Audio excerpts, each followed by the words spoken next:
لكن ايش قال قلابات وقيم الساعة ومحيط القصر اشتباكات وشهداء ويلا الطيف يلا الطيف.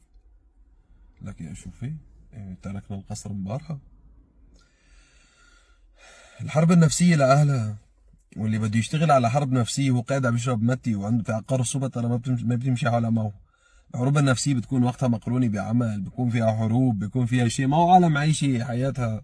اللي عم يحتفل بيحتفل، واللي بالعملة عم يشتغل، والناس عايشة على حبتها مثل ما بدها إن شاء الله تعالى. ايش واغتيالات. هلا من شوي كنت عم بحكي مع شهيد، ما من شوي، من 10 دقائق كنت عم بحكي مع شهيد طلع عيش. ايش بس سوالف هي؟ نطبق عاد انت وياه حاج النشر والسوالف، وبتمنى من الناس ما تاخد كتير هيك وتعطي في الاشاعات والحكي. ايش هالحكي هذا؟ احنا دايما بدنا نضل هيك منشور فيسبوك ياخدك ومنشور فيسبوك يجيبك وتصدق. ما في هيك شيء.